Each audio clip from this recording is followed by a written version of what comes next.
Assalamualaikum warahmatullahi wabarakatuh.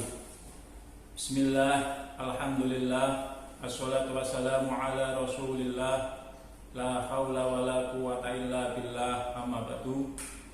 Yang berbahagia pada siang hari ini anak-anak dari keluarga besar Nahdlatul Muslimin. Yang pertama saya mengucapkan selamat datang, selamat bergabung dengan kami Madrasah Aliyah Nahdlatul Muslimin Undaan Kudus. Mudah-mudahan hal ini akan menjadi sebuah pilihan yang tepat untuk kalian untuk belajar bersama, untuk menyongsong masa depan bersama di MA Nahdlatul Muslimin. Anak-anak yang berbahagia, hari ini merupakan hari ketiga dari kegiatan masa pengenalan lingkungan madrasah di Madrasah Aliyah Nahdlatul Muslimin, yang merupakan rangkaian sebuah kegiatan awal, yaitu perkenalan lingkungan madrasah, yang nantinya supaya kita saling mengenal, saling mengetahui bagaimana tentang Nahdlatul Muslimin. Seperti yang telah diungkapkan pada materi yang pertama tentang ukhuwah Islamiyah, tentang ukhuwah basariyah, dan sekarang kita akan membahas tentang materi pola berpikir kritis. Apa itu yang dikatakan dengan berpikir kritis? Ketika kita mendengar tentang berpikir kritis, terlintas dalam benak dan pikiran kita pasti akan muncul kata-kata yang namanya kritik. Padahal antara kritik dan kritis itu adalah suatu dua hal yang berbeda. Kritik itu adalah sebuah kegiatan mengukur, menemukan, menemukan kekurangan pola pikir orang lain.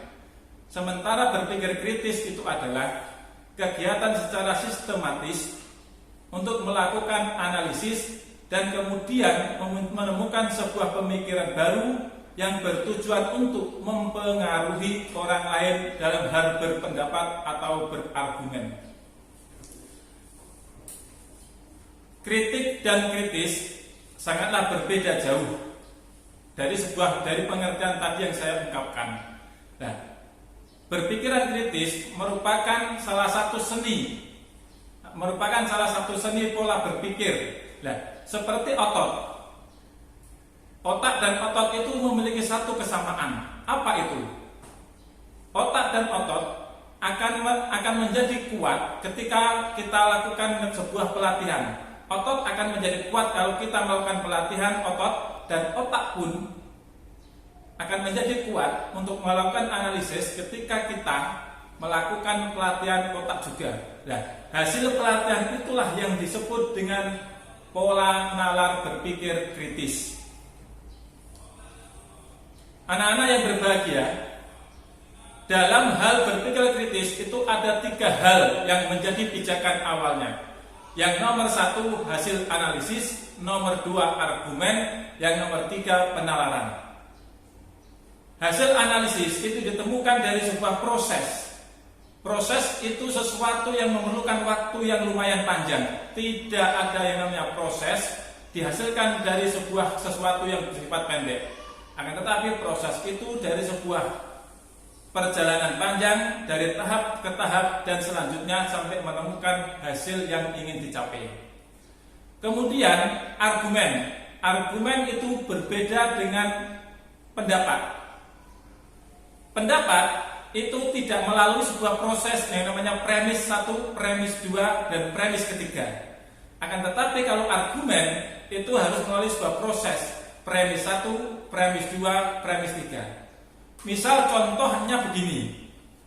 Akar dari sebuah terorisme adalah minimnya pengetahuan, minimnya pendidikan bagi kalangan masyarakat menengah ke bawah.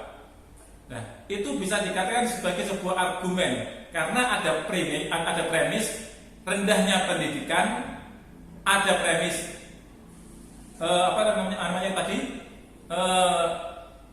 kalangan menengah ke bawah, dan sebagainya. Berbeda dengan pendapat. Contoh pendapat demikian: munculnya terorisme karena kurangnya pengawasan dari aparat.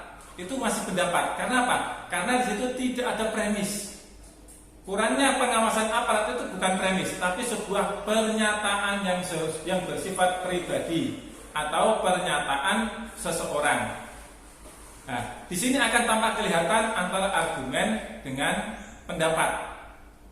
Kemudian yang terakhir adalah gagal nalar pikir.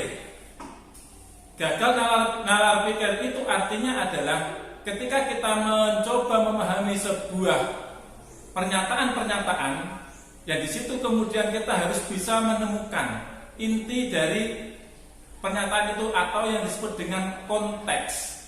Konteks itu harus kita temukan dengan baik, dengan jelas. Nah, kalau kita memahami sebuah pernyataan itu tanpa ada konteks, artinya kita akan mengalami yang namanya gagal logika. Contohnya misalnya demikian, ya. Masyarakat Kabupaten Kudus dari berbagai kalangan sekarang mengalami ancaman pandemi COVID-19. Nah, kalau kita tidak bisa menemukan apa yang menjadi titik konteks dari pembahasan itu namanya orang yang gagal paham. Dalam kalimat itu jelas kita temukan konteksnya itu apa. Masyarakat mengalami kecemasan.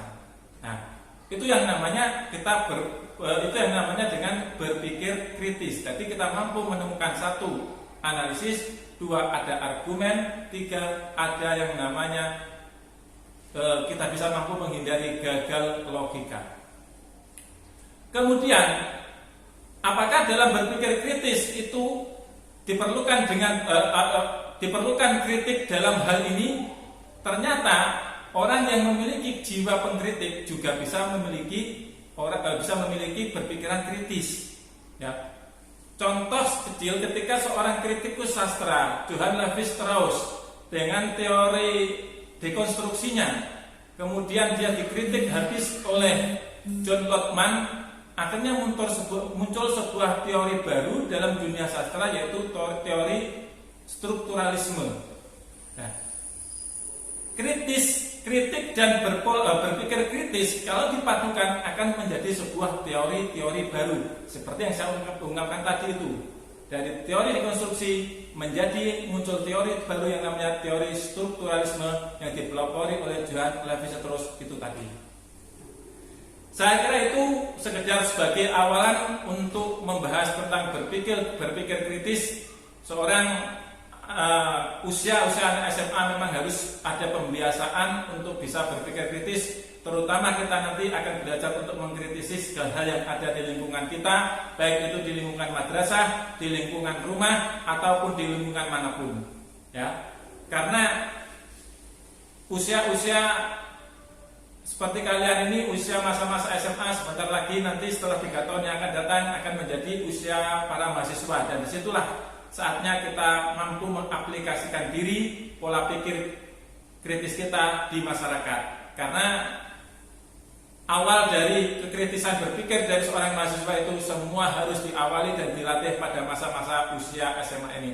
Maka dari itu, mari kita lebih membuka mata, membuka telinga kita untuk bisa memahami, untuk bisa mendengar, untuk bisa menganalisis segala sesuatu yang ada di sekitar kita, sehingga kita mampu menjadi pribadi-pribadi yang berguna, mampu menjadi pribadi-pribadi yang mampu berpikir kritis untuk kebaikan diri, untuk kebaikan masyarakat, untuk kebaikan madrasah, dan untuk kebaikan bersama. Saya kira itu yang dapat saya sampaikan. Kurang lebihnya mohon maaf. Wallahu wal taufiq wal hidayah. Wassalamualaikum warahmatullahi wabarakatuh.